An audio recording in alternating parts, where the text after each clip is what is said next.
Selamat sore. Baik, bismillahirrahmanirrahim. Assalamualaikum warahmatullahi wabarakatuh. Waalaikumsalam warahmatullahi wabarakatuh.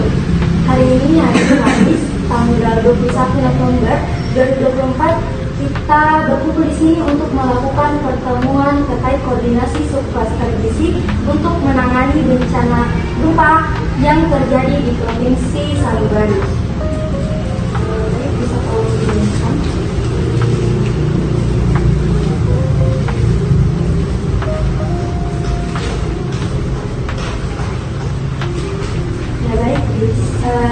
Jadi di situ bisa dilihat bahwasanya telah terjadi gempa bumi sebesar 7,2 skala Richter di Provinsi Sanubari, di mana ada 3 kabupaten yang terkena dampak dari bencana gempa ini.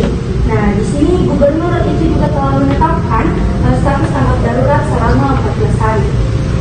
Sebelumnya mari kita bahas terlebih dahulu bagaimana kondisi di Provinsi Sanubari saat ini. Nah, jadi Provinsi Sanubari itu adalah salah satu provinsi dengan status gizi yang tidak terlalu baik. Meskipun tidak ada data yang pasti terkait situasi dari 3 kabupaten utama yang terkena dampak, tapi banyak dari mereka yang tinggal di daerah yang sulit untuk dijangkau, sehingga jumlah pastinya itu belum diketahui secara pasti. Nah, dalam 2 tahun terakhir di provinsi tersebut juga terjadi kenaikan harga bahan makanan, sehingga ini tentu mempengaruhi pola konsumsi dalam suatu keluarga, termasuk ibu, anak-anak, dan balita. Nah, jadi balita di sana itu dia mengonsumsi makanan lebih dengan kandungan gizi yang lebih rendah karena dampak dari kenaikan harga ini. Kemudian data terakhir itu juga menunjukkan bahwa hanya ada 20% ibu yang memperhatikan pemberian ASI eksklusif di provinsi tersebut. Nah, banyak anak yang menderita stunting, gizi kurang, dan juga gizi buruk. Selain itu, tantangan utama yang kita hadapi di provinsi ini adalah kita tidak tahu bagaimana situasi yang terjadi di sana secara pasti karena banyaknya daerah yang tidak terjangkau. Nah, untuk demograf yang ada di sana, jadi ibu kota Provinsi Sanubari itu adalah Kota Ambara yang memiliki populasi 7,7 juta penduduk. Nah, 44,9% dari populasi itu berusia di bawah 15 tahun dan 17% itu berusia di bawah 5 tahun. Kemudian 70,8% itu merupakan seorang pria dan 36,3% itu adalah wanita. Nah, untuk tingkat pendidikan di sana hanya ada 1/4 perempuan berusia 15 sampai 24 tahun yang tidak mengalami buta huruf. Kemudian untuk ekonomi dan infrastrukturnya, di sana itu diperkirakan 30% populasi hidup di bawah garis kemiskinan. Kemudian Provinsi Sanubari ini memiliki sistem telepon seluler yang lengkap dan jangkauannya cukup luas hampir di seluruh daerah.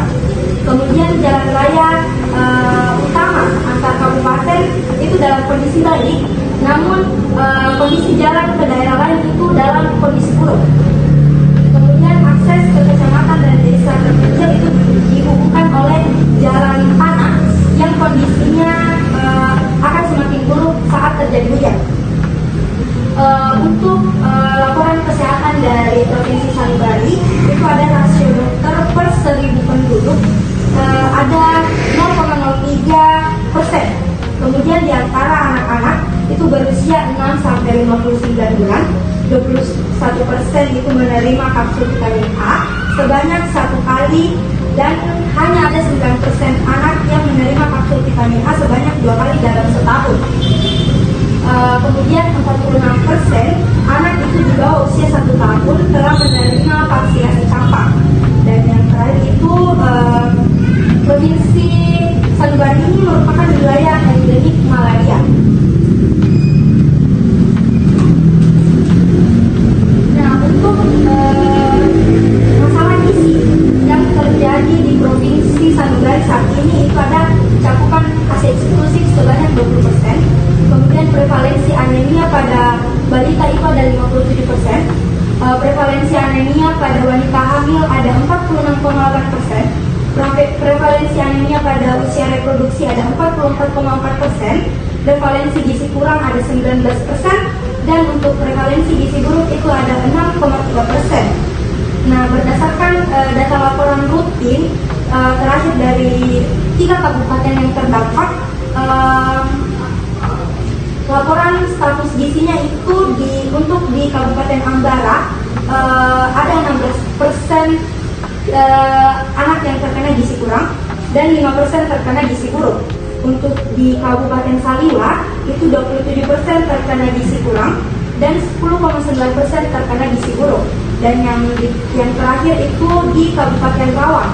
Di sana ada 14% gizi kurang dan 3% gizi buruk. Nah, kebijakan kesehatan dan gizi yang ada di Provinsi Sanubari itu pasien itu diharuskan membayar semua biaya perawatan kecuali perawatan yang paling mendasar. Sudah ada dukungan dari pemerintah untuk menyediakan obat-obatan penting untuk anak-anak dan wanita hamil tanpa biaya. Kemudian kebijakan gizi nasional di Indonesia itu mencakup distribusi vitamin A, zat besi, dan pemantauan serta promosi pertumbuhan. Kemudian untuk kondisi air dan sanitasi di Provinsi Sanubari. Jadi di sana itu ketersediaan air bervariasi di setiap daerah.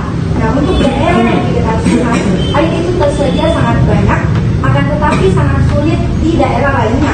Nah, secara umum sumber air itu di sana sangat terbatas dan sangat terbatas di sepanjang tahun. Kemudian untuk ketahanan pangannya, nah di Provinsi Sanubari ini merupakan wilayah dengan kerawanan pangan tinggi akibat banjir yang sering terjadi. Nah, hal ini menyebabkan 20% dari populasi mengalami kerawanan pangan tingkat sedang. Nah, berdasarkan kajian yang telah dilakukan di sana, keluarga itu hanya dapat mengkonsumsi protein hewani 1 kali dalam seminggu. Sementara gagal panen itu telah terjadi dan menyebabkan keluarga lebih sering mengkonsumsi karbohidrat saja sebagai makanan utamanya. Nah, baik, itu mungkin profil dari Provinsi Sanubari saat ini. Saya persilakan kepada setiap tim untuk berpikir dan kemudian memaparkan bagaimana intervensi yang dapat atau penanganan yang dapat kalian lakukan di Provinsi Sanubari, terutama di kabupaten yang terdampak.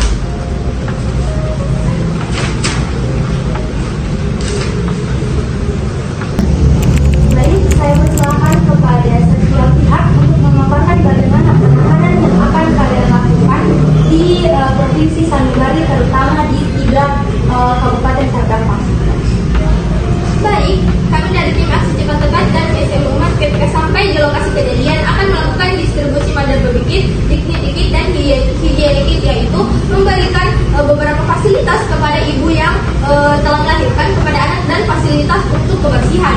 Kemudian memobilisasi konselor ASI dengan cara mengumpulkan beberapa konselor yang bisa memberikan konseling kepada ibu menyusui tentang pentingnya ASI eksklusif. Kemudian memiliki staf untuk melakukan kaji cepat multisektor untuk menganalisis kebutuhan bersama.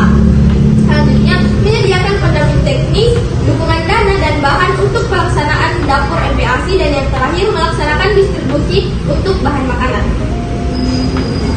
Untuk kelompok rentan yang akan fokus ditangani oleh tim aksi cepat tepat dan DSM Umat itu apa? Di sini kami berfokus pada pemberian ASI eksklusif. Adapun rencana intervensi kami itu adalah memberikan ruang laksana aman dan dukungan psikososial untuk ibu menyusui dengan cara menyediakan ruang isolasi di pengungsian dan memberikan edukasi kepada ibu untuk tetap menyusui. Adapun monitoring dan evaluasinya adalah memantau jumlah ibu menyusui dan keberhasilan ASI eksklusif. Dan di akhir kami akan mengevaluasi cakupan ASI eksklusif selama masa bencana. Ya, selanjutnya. Nah, kami dari tim Persagi. Nah, di sini kami tugas kami adalah sebagai tenaga pendamping, dan di mana jumlah kami itu adalah 5 orang. Dan di mana tugas kami adalah melakukan pendampingan kepada pendampingan puskesmas untuk tata laksana gizi buruk. Selain melakukan pendampingan di kita juga memberikan arahan terkait lokasi yang menjadi prioritas untuk pendampingan atau aksara gizi buruk. Nah, kok yang menjadi kelompok rentan kami yang menjadi fokusnya yaitu gizi buruk pada anak.